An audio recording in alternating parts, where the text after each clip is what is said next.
Tuperas y tuperas! Philadelphia Union are in first freaking place of the West. Today I'll discuss that amazing night that was Saturday night against Toronto FC. We're also going to look ahead at the preview for the Chicago Fire. But hey, we're so giddy right now. Nothing can go wrong right now. The Union are in first place. And let's get this started, guys, in this new episode of DOOP By The River. Hey!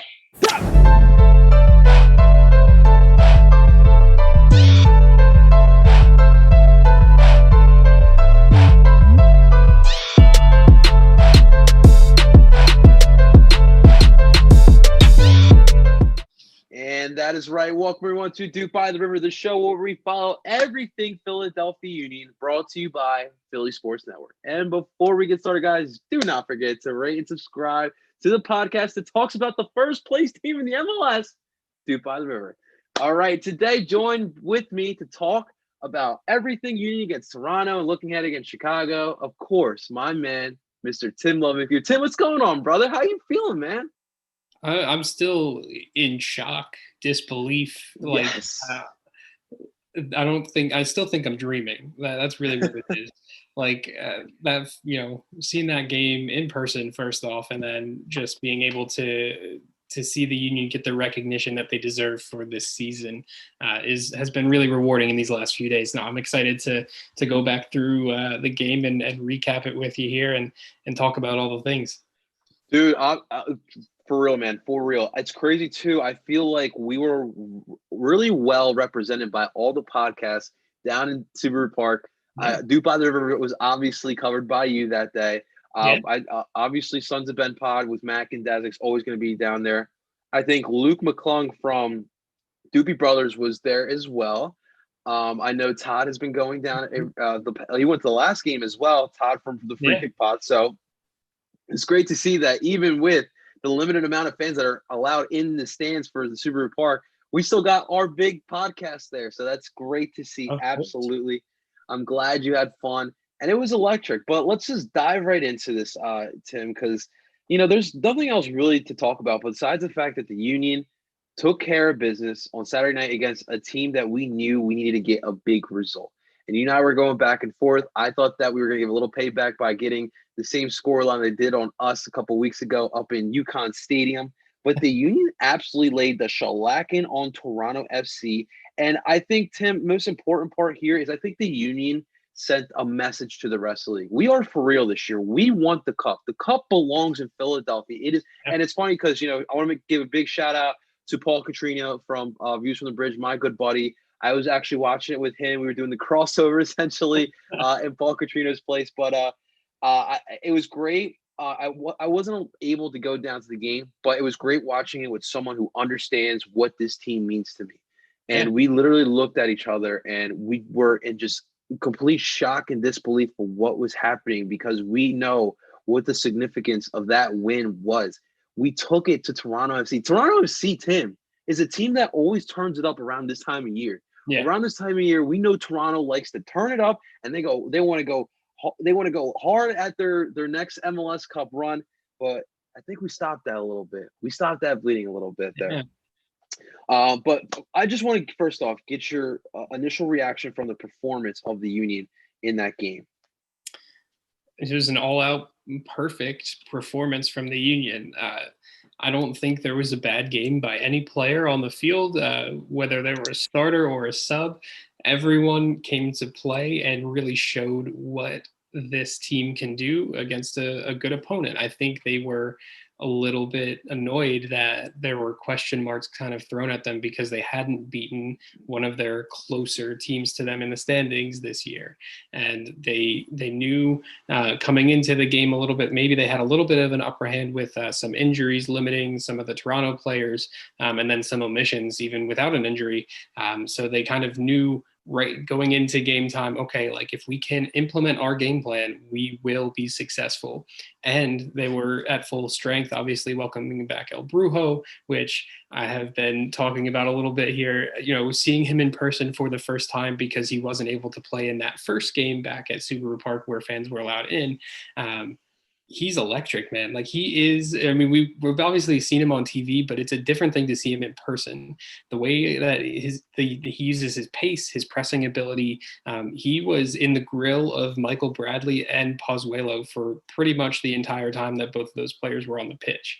Like he was, willing to put in that work. And it was the difference maker. And I kind of said on the last pod, I was thinking that if he starts, that the Union were going to win the game. I didn't think they would win 5-0. But he came in, started, played his game, looked like he didn't miss a beat, even though he had missed almost 2 or 3 weeks worth of games. Like it was just an all-around perfect performance from the Union. You nailed it on the head, man. It was it was a memorable night. We will never forget this night, whether we were at the stadium or we were at home. It was an absolute beautiful night. The 90 minutes of domination really was what, that's what I took away from the match, really. Yeah. We talked about how the Union needed to play a full game because we remember back when we played them earlier at UConn Stadium, the Union were up by, right in the 5th minute. And then 60 minutes later, Toronto just turned it up and we lost that game. But the Union, right off the bat, they looked like the better team and they took it right to them. Before the 70th minute, we were up 5-0. Like that's ridiculous. And it's crazy. Like we literally could have, if we kept up that pace and we didn't slow it down a little bit, we could have probably won like at least close to 10-0. It was absolutely crazy. You know what the crazy part is too? Today I was listening to a lot of the American soccer podcasts. I'll explain later on why I was listening to them today. But I haven't really done that a lot because, as you guys know, I'm engulfed a lot with the other Philly sports, not just the Union. But I took some time. I listened to the American soccer podcast. Tim, every single podcast from ESPN FC all the way to the Total Soccer Show, and all the big soccer podcasts were talking about the Union. Yeah, like they were talking about what was going on in the Premier League and what was going on in Serie A and everything else in MLS. But the first thing they talked about in the MLS was the Union beating Toronto FC and setting a statement. And that got me really giddy as well there, man. And that shows the test of what the performance the Union put through on Saturday night. And just look at the goals, Tim. Mark McKenzie got his second goal, adding to his price tag when we sell him off. Jamir Montero with an absolute beautiful banger from outside the box. Are you kidding? We've been waiting for this type of goal from Jamir. Jamir has been wanting to have those long range goals. He finally got it. And of course, Sergio Santos with the hat trick, his first hat trick with the Philadelphia Union, the 4th ever hat trick in Union history. And Tim, you were right there and watch it. Sergio was on another level. Yeah. And of course, we can't obviously the 5 goals is what it is, but Kai Wagner, man. Yeah. Kai Wagner looked so good. And it's funny because a couple of weeks ago we were talking about the potential of him getting sold off. Yeah. We weren't understanding why, because he really, if we look at last season to this season, it's a little bit different. Like he was definitely much stronger last year, but this was the Kai Wagner of last season. This was the Kai Wagner we saw against LAFC, man. The 2 assists, the first assist was absolutely beautiful to Sergio Santos. It was a dime pass, as I like to say here. Dude, first off, with Kai Wagner here, I mean, if those transfer rumors are correct, we were talking about it off the air, but if we are going to lose Kai Wagner, I want to make sure that we are not losing him because I don't want him going back to Bundesliga 2. I really don't want him going back to Bundesliga 2. Kai Wagner has played like a top 5 fullback in the MLS in these past 2 seasons. To go back to Bundesliga 2, I would like to see him play for a lower level Bundesliga squad. I'm looking at maybe like a Stuttgart or a Werder Bremen, maybe. I wouldn't mind that with Werder Bremen. Even like they actually aren't doing too bad this year. Thank God. Hopefully they don't get anywhere close to the relegation zone again. Or even like a Union Berlin. Keep the Union name on your team. But I would like to see Kai Wagner stay in the MLS if he's not going to get to a Bundesliga squad. Because I think that's the future for him. I think he wants to get back to Bundesliga. Just real quick, your thoughts on a potential Kai Wagner transfer if it does happen? I think you've kind of hit the nail on the head, to be honest. I think where the Union want to see him go, if they do lose him, I would assume it would be to a Bundesliga squad, one that is probably trying to, solidify themselves in their early season here. I would assume then, obviously he would move in the January window, so it would be coming in like mid-season. But if those rumors are true, I would have to assume that means that Ernst and the union have heard from a few teams in Germany that want Kai back. I think you're kind of right in that those are the clubs that will be kind of familiar with the player, familiar with Ernst a little bit as well. So that'll likely be the way that it goes down if it does go down. And I think if he keeps playing the way that he did last game, it'll only help his chances of that happening for him. I mean, absolutely, dude. It's really telling. It was a great performance by him. So he did actually play for the Schalke second team, Yeah. which I believe are in Bundesliga 2, if I'm not mistaken. But regardless, he's been part of a big German club in Schalke, even if it was a second team. So I would really hope that from his past ties and the way he's been playing, obviously in Germany, they have been keeping the MLS and American growth with a little bit higher of a standard. Yeah. So hopefully that definitely helps out there. Sergio Santos was player of the week. He shouts out to Sergio because that was an absolute fantastic performance. Jim Kirchin was the coach of the week. Shouts out to coach. He is the best coach in Philadelphia right now. Yes, sir. He's been spectacular. We love Jim. And just seeing his development as a coach too is truly spectacular. I think it's not really talked about a lot, but seeing him from day one to now, he is a complete coach, Tim. Oh yeah, for sure. He's definitely made that jump. He's shown that with time and the right players and the right system that has been implemented by him and a sporting director working together can go out and be the best team in the league, and that's where they are right now. But to jump on your point of team of the week players, Kai Wagner also made team of the week along with That's Andre right. Blake. So yeah, Wagner and Andre Blake got it there, and then just put the whole Union team. That's really what they should have done. Brujo and Casper made the bench. It's funny they chose Walker Zimmerman and Gonzalez Perez to be the center back for the team of the week, and not Mark McKenzie, even though he stopped MVP candidate Pozuelo for 90 plus minutes, or actually less than 90 because Pozuelo got subbed out because he was so frustrated. So it's a little weird to see Mark not get the nod there too, but I think he'll keep that on his shoulder and he'll just go out and dominate even more.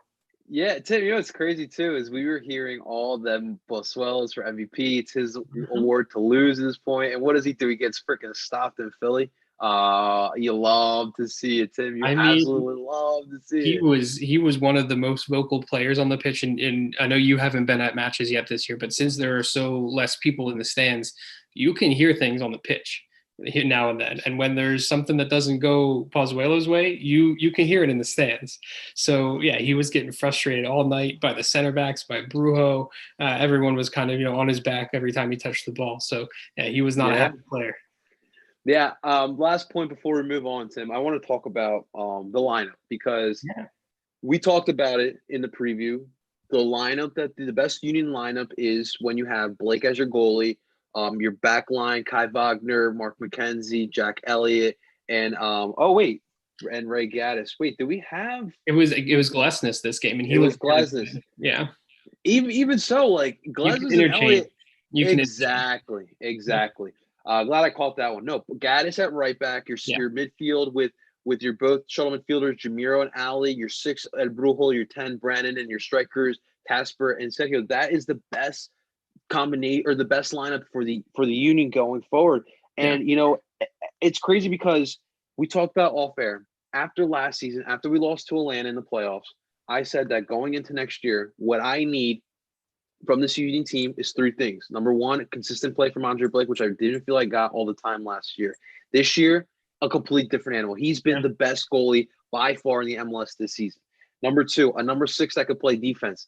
Tim, we got that. We absolutely have a guy who could be potentially more dangerous than Harris. Even though Harris's long ball, let's not get it twisted. That thing can travel, and it's at pinpoint accuracy as well. But Brujo, he is more of the modern style where he knows how to get the ball and he's got that great first reaction and gets that first pass off, and he creates an attack right away. And defensively, I don't think we don't need to discuss that anymore. We know what he is defensively. Yeah. And then the last thing, which I don't think we fully have yet, but the consistent scoring from the striker's position. Obviously, Sergio on Saturday night was a man possessed. Yeah. But, there are times that we have criticized both strikers throughout the season, and I just want those two guys to be the goal scoring threats that we know they can very well be. We have seen this. We have seen this type of Sergio Santos before. We have seen the Kasper Shabilko looking like a Harry Kane-ish type of striker. You know what I'm saying? So I just want the consistency. But what is your thought on the overall of this the makeup of this lineup for the Union? Yeah, I think again, like you said, this is the number one choice lineup. I think starting even at right back now, when Ray Gaddis was injured and we saw Olivier Mbaizo, he did a good job, but we kind of knew what we were getting from him after like a game or two. He's okay going forward, but he's actually, not the best defender, it seems like in certain instances. With Ray coming back from injury in these last few games, it's shown that he's hungrier than ever to show like that he's part of this team. He should be the starter at right back, and he kind of locked it down in this game. Like there were instances, even when he was in the attacking third, of where he would make a good move forward, and actually he would kind of eliminate a few players with his movement. And then when a ball was played to him, he had the opportunity to shoot across, and a few times he tried to get a shot off. It didn't go anywhere near the net, but that's okay. I know he hasn't scored in his 8 years here, but he's going to get one. I don't know. He'd have to kind of focus on the finishing a little bit more, but he's that lockdown defender again. Yeah. No, I was just going to say, like, people don't understand, though, too, that Ray brings a certain energy that you absolutely need. And he's a vocal leader as well. And he leads by example. Mm-hmm. And don't underestimate that part of Ray Gaddis as well. Oh, no. Yeah, his tenacity, especially against the Toronto team in this huge match, it was needed. There were times where there were attacks down that left side for Toronto on Ray's side there, and he kind of put out the fires, which was great. And add that to a back line that has already been consistently one of the best in MLS. The Union have now shown that they can beat really good teams. We've talked about the midfield and this midfield four to death. This is the midfield four that the Union need moving forward. They will have to kind of play it a little bit safe here in the last few games. I know Jamiro won't be able to play this week against Chicago because of yellow card accumulations. Maybe managing a little bit of the miles on Bedoya's legs would be good too. They'll kind of have to figure these things out in these last few matches that are obviously crucial for a shield chase. Brendan Aronson can run 7 miles a game and be fine because he's 19 or he's 20 now. Sorry. So he can still do that. And then the strikers, this tandem is what it is when they're Corey. Yeah, when they're on, they're on fire. They're gonna get it, bag some goals, get some assists, and now, like you said, Corey Burke coming off the bench, even in that match against Toronto, Wooten and Corey both came in. Wooten, he did okay, but Corey, there were times again where he just showed that attacking spark, and he got a few shots off. They were saved, but I wouldn't be surprised to see him, playing a factor in these last few games either. He deserves it. Yeah, absolutely deserves it, man. Absolutely deserves it. Look, this is going to be another memorable game. Like it'll be like another one of those Atlanta United LAFC matches from last season that we talked about in the preview. But it was a truly special night. Like again, the Union and I'm going to bring it out to the whole landscape of this crazy sports city that we live in. Like the Union gave us a memorable night. Yeah, and it's something that Philadelphia should cherish for a while until we see what goes on in the playoffs. But this Saturday night was truly something special. I remember, just even looking at Paul, like I said, like like you felt it, like, and I'm so glad I spent it with Paul, a fan who understands me as a fan as well. Oh yeah. And guys, like we have a true championship contender here. We really, really do, guys. Before we move on, real quick, did you know what happened 1 year to the day before the Toronto match? So in 2019, on the same day, do you know what happened in Union history? Was that the? That was the Atlanta playoff loss. So talk Gotcha. about a 1 year to the day of losing in the biggest playoff game ever to then playing in possibly the biggest regular season game with the crazy year that we've had, and seeing that 5-0 win.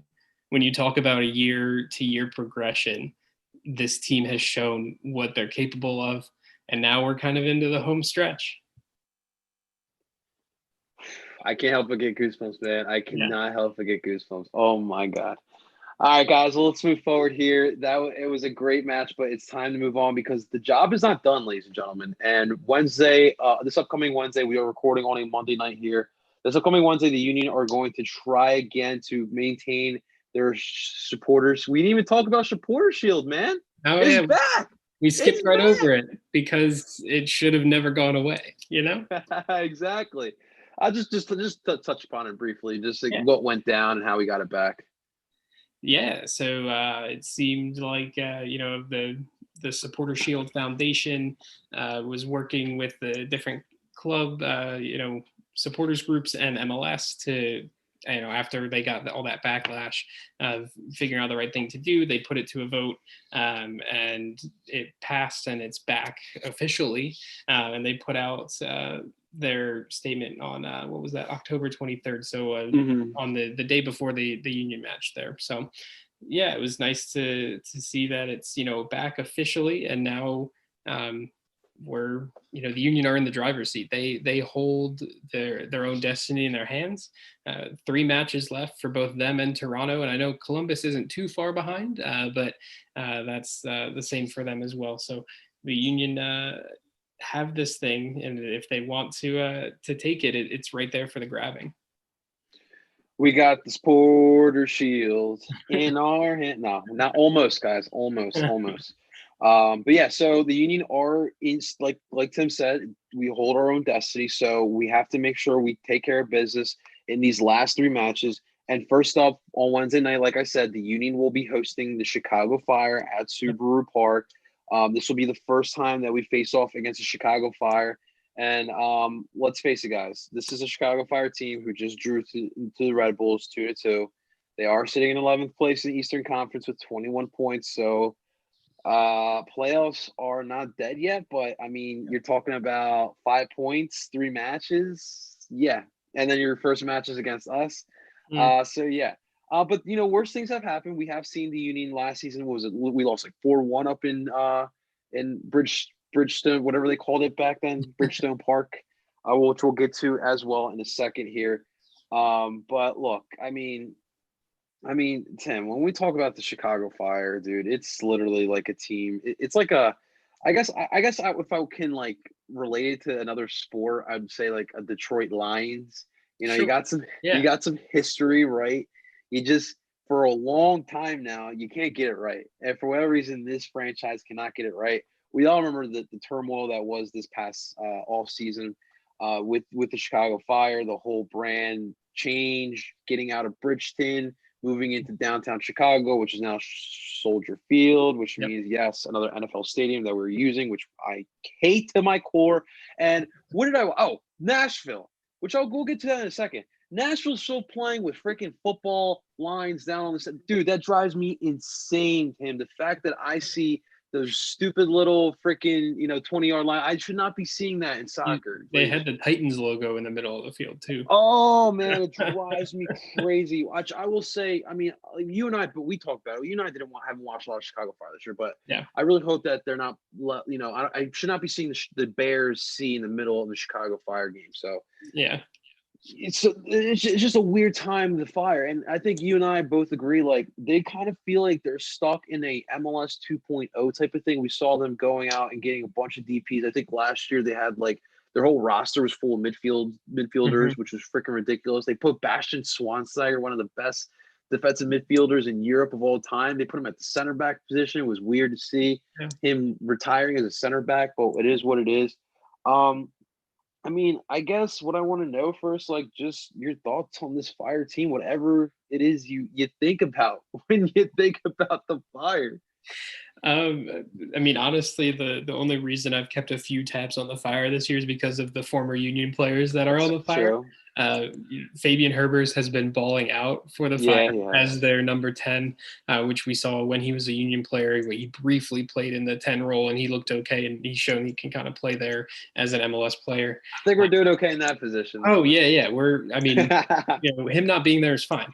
And then we've also seen CJ Sapong over with Chicago. He's scored a few goals this year. He hasn't been their leading scorer. He doesn't usually at least start for them either. I know they have a starting striker, Beric, who I believe is their DP striker from Slovenia. So he's their leading scorer. He has 7 goals this season. So he's kind of the danger man, and maybe Fabian Herbert is setting him up. But I think the Union should be able to handle this type of team.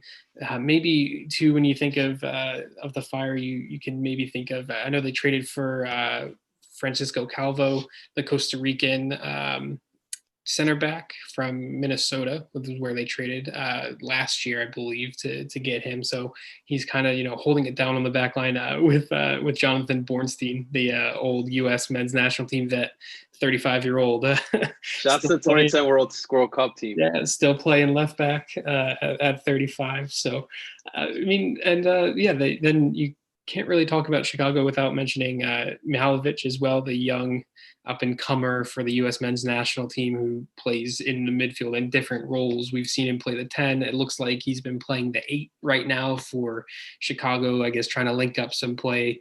But yeah, I think, your analogy there of them being like a mid-tier team, sort of, comparing them to like a Detroit Lions over the last few years is pretty spot on. They don't really know who they are. Their identity has changed this year with the rebrand, with moving back into the city. Honestly, for me, and what I was thinking of during the off season for Chicago is they announced this rebrand. They announced they were moving back into the city to play at Soldier Field, a big stadium with, which they were hoping to have a lot of fans in. I know, which they did play there before. Am I correct? They played there before in their early goings, and they did well there. But for what I was thinking of before the season started, I was like, okay, they're trying to create something new here. And the name on everyone's mind in this offseason, I know it feels like forever ago, but was Chicharito. I thought Chicago was going to go out and try to get Chicharito. Obviously, that didn't happen. He went to LA Galaxy and has been awful there. So maybe they dodged a bullet by not getting him. Yeah. But it's been strange to see that way. But yeah, this Chicago team, they have some good players. So you definitely can't, think it's a day off if you're the Union. But at the same time, the Union have much better team and just better quality, and they should be able to run around this team. Yeah, I mean, like, the thing is, Tim, like, I feel like they lack impactful players. Like, I feel like when they've been good, like, I think that even like the last time they were actually like a relevant MLS team, like when they had Cuauhtemoc Blanco, right? Like, he was a dog.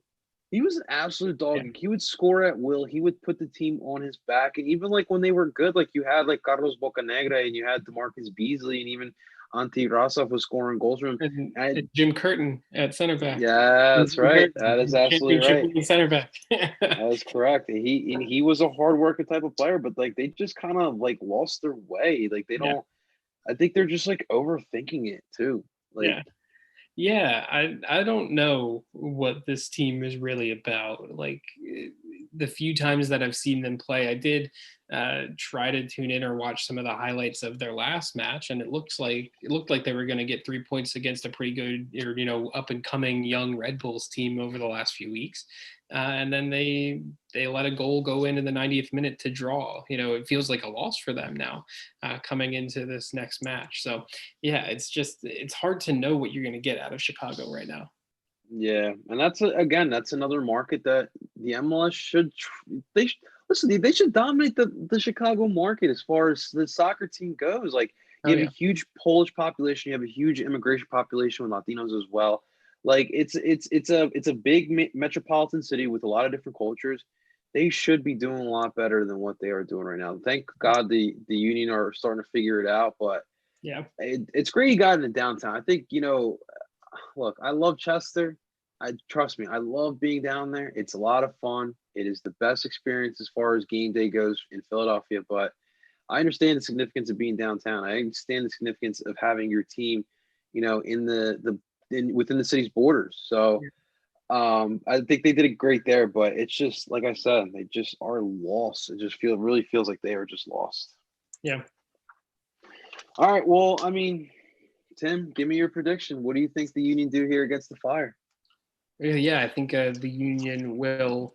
I don't know if they're really gonna, change too much, but obviously one change is forced upon them with Jamiro being out.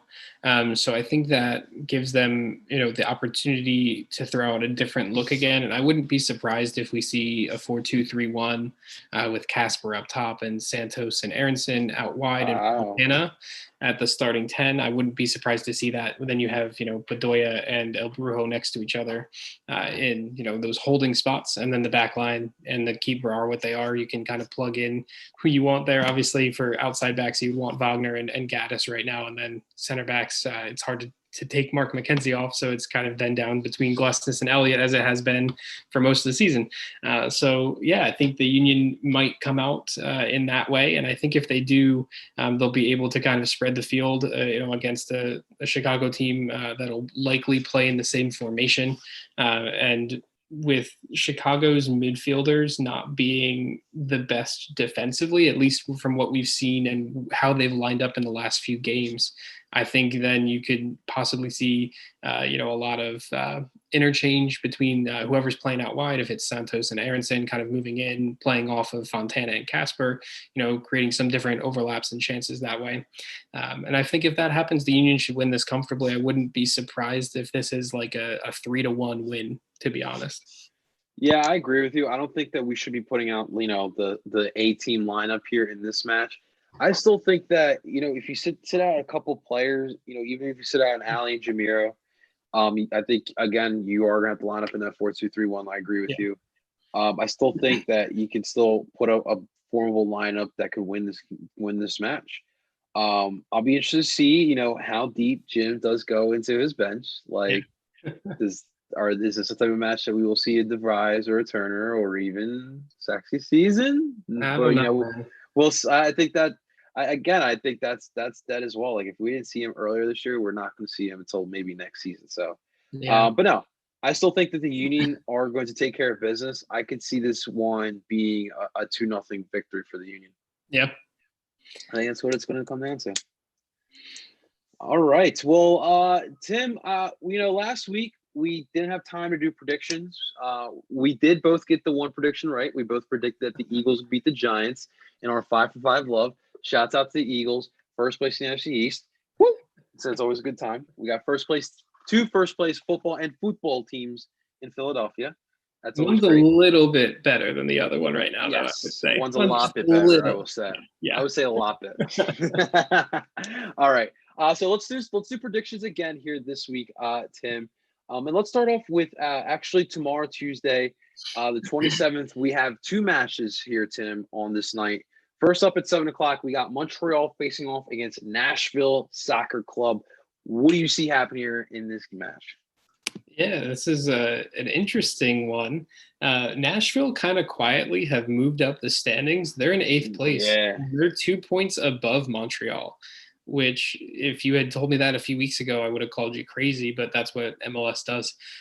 So Montreal really need this win to stay alive and to keep their place there. And they have the home field advantage, or partially, I guess you could say, since they're still in Red Bull Arena. So I don't know. I think with the way that Thierry Henry will kind of need his players to have a spark, I think he'll find a way to get the most out of them, and they'll find a way to win this game. Wow, you got them winning here, huh? Yeah. I honestly am buying Nashville. I really am. I think that they're just starting to get it. I feel like they're finding their way, and I think that listen, no home field advantage. It's not even home field advantage for the Red Bulls themselves. Let's face it. So I think that I got Nashville winning here in this one here. Okay, so 10:00 game. We have a little Cascadia flair. We got Seattle facing off against Vancouver. And I think that, look, it's not – Seattle hasn't been their usual self this season, but I still think that they will find a way to take care of business against this Vancouver team. Yeah, and they kind of have to if they want a shot at the top spot in the West. It's The true. West kind of doesn't have a shot at the Shield, at least at the moment, with the way the points are lining up. So Seattle, can't really try to fight for that. But they need a win to keep pace right now with Sporting. Sporting Kansas City actually jumped over them this week in the standings, so they're a point behind now. So yeah, I think Seattle will win this game against Vancouver. Yeah, man. I don't see how Vancouver can. Oh, they seem to be a little bit better than last season. They're more Uh, organized, it seems like. It yeah, seems like Dos Santos has them a little bit more organized this year. I think he's going to be a good coach. I really do. Yeah. It's obviously just about finding the right young pieces to build a team with. So that's all what he's all I mean, about. to be honest, Vancouver, they're only 4 points out of the top four in the West, which is crazy. That is really So, crazy. yeah. I didn't even know that. That's wild. Oh my god. All right. Let's move on here. We have a little old school flair, a little old day 96 flair here. We got the Red Bull facing off against the Revs here. What do you see happening here in this matchup here, Tim? MLS 1.0 One rivalry. point. I guess that would have been the Metro Stars against the Revolution, but I digress. RIP the Metro Stars. But yeah, Red Bulls and New England are right next to each other in the standings. Right now, with the way that things play out, Red Bull would actually be in one of those play-in playoff games. So, since there's 10 teams in the East that make the playoffs this year, you don't want to be in 7 through 10. And right now, Red Bull are in 7 and New England are one spot above them, 3 points above them. And this match at New England, or yeah, no, it's at Red Bull Arena, so that's a home field, I guess you could call it for Red Bull, even though we just said it's not. I don't know. I think this one's going to end in a draw. I think both teams Draw. are middle of the pack for a reason, and I don't think either of them can get a win in this one. Well, since Bruce Arena and the Revs can't beat us, I think that they're listen. I think they're still a good team. I still think that they are actually better than the Red Bulls, even though this Caden Clark kid is pretty legit for the Red Bulls. But I still think New England walk out here with a W. They will move up in the standings. All right.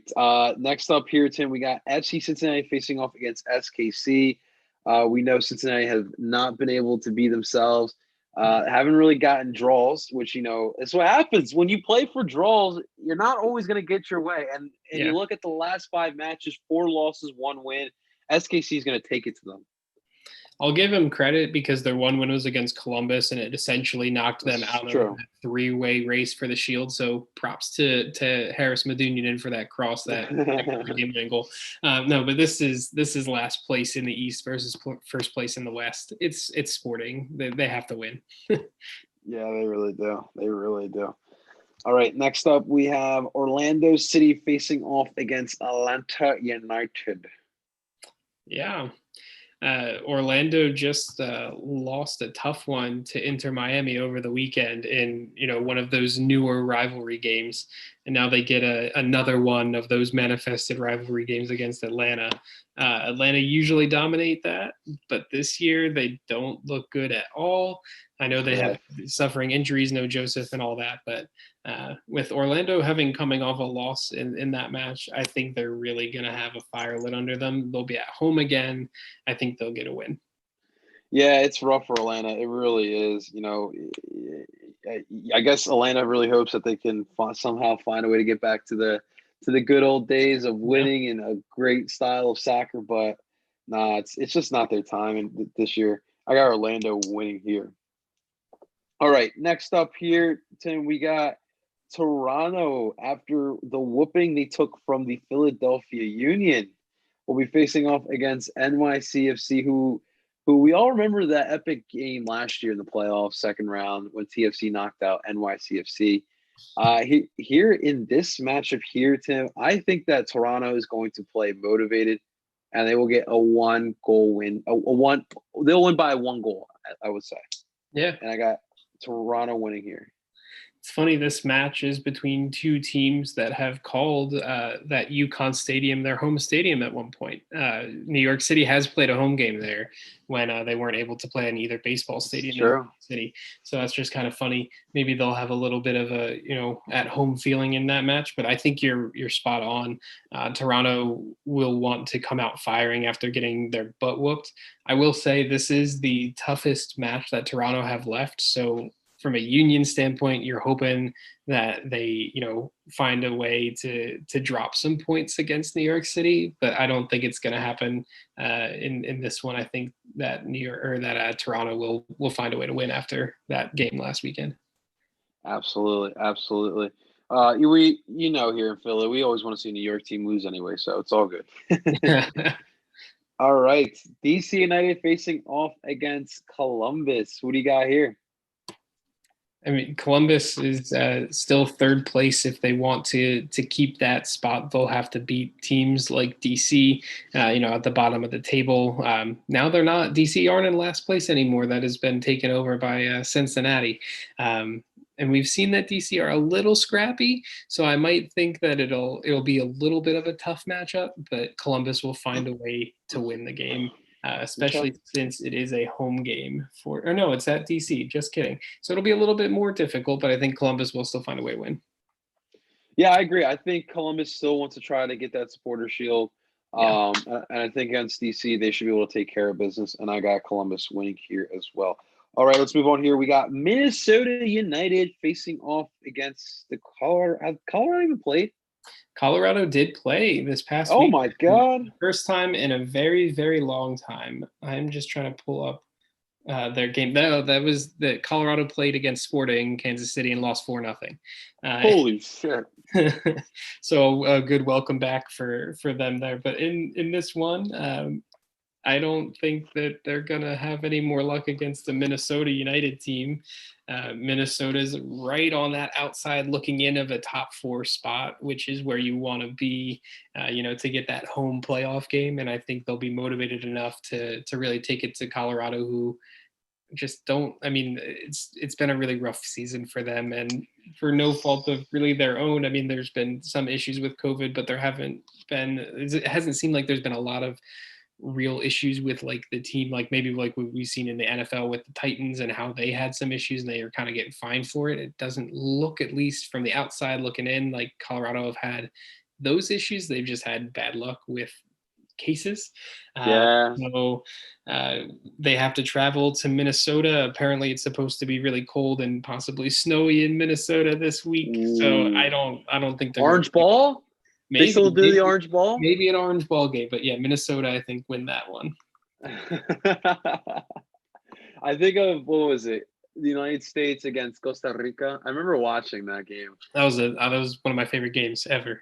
It was such a great one. That was such a great one. In Colorado, too. Crazy. Look, it's been rough for Colorado. And honestly, have they been as good or anywhere near as good from their championship team? What was it, 2010 against Dallas? No.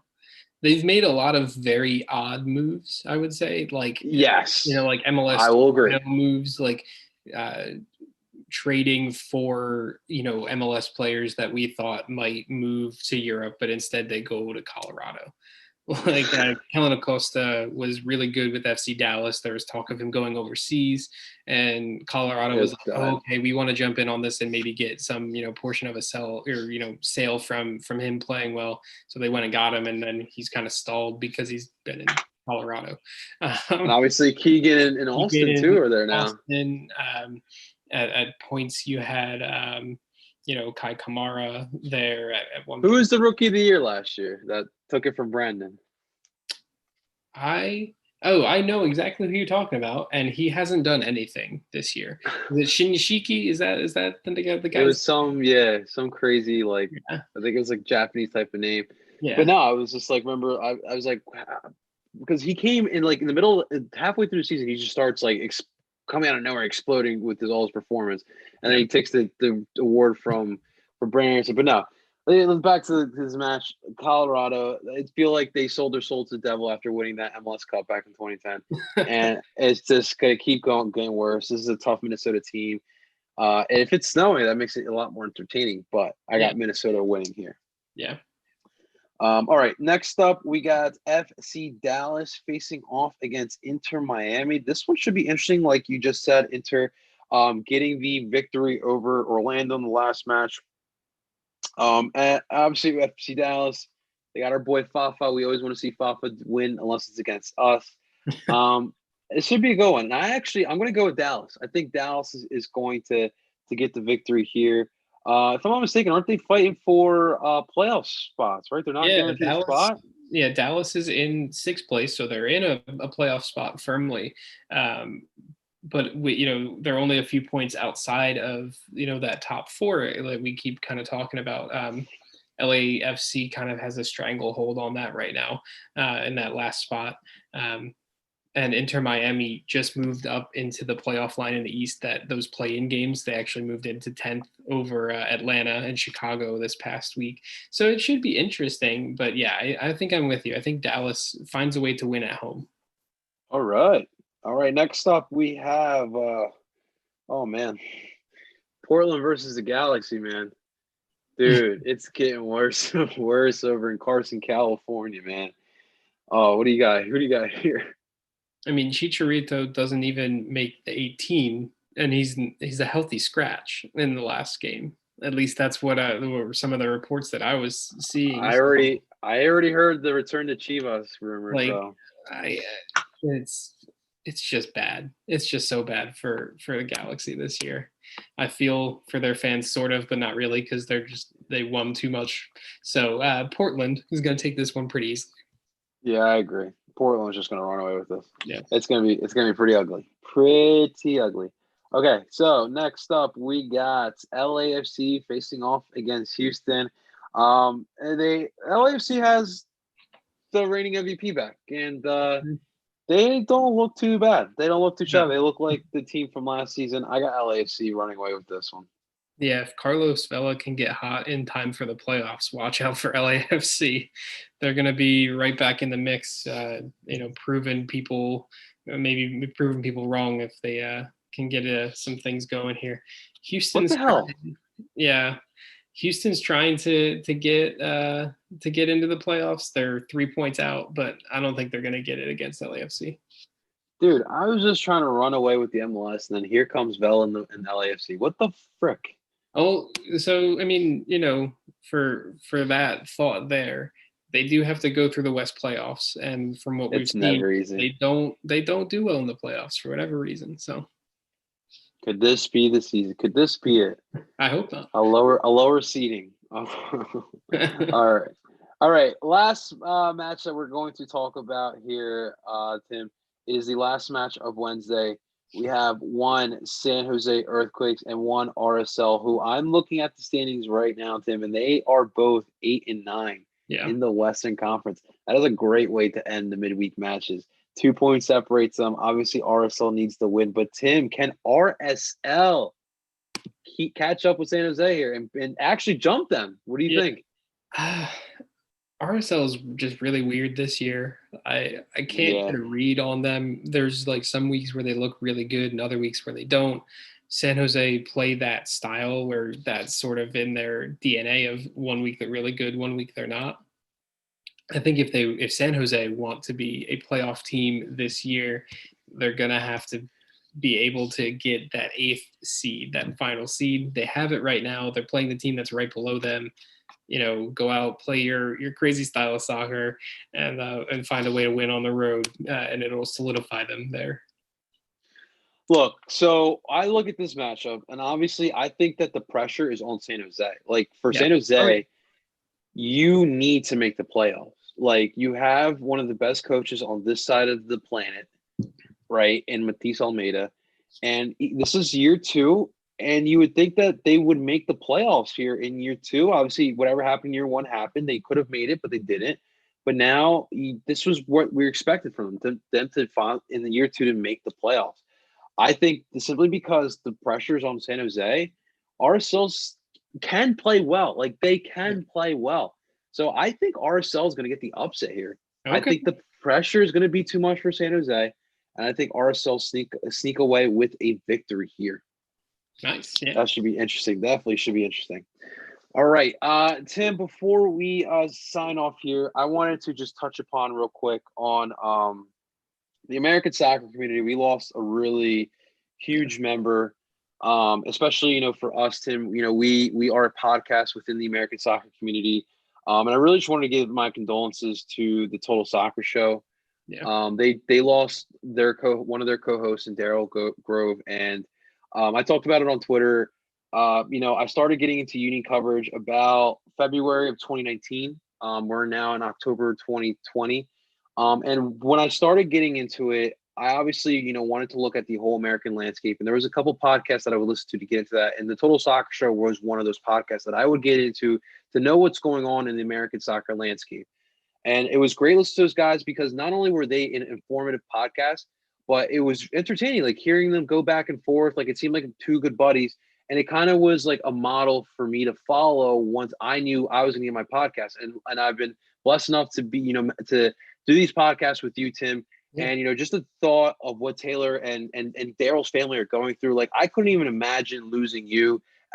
And it would truly break my heart. So I don't even want to understand what Taylor's going through, but I really just wanted to shout those guys out and send my condolences because, listen, in American soccer community, we're small, but think about the media. Like we're even smaller within this.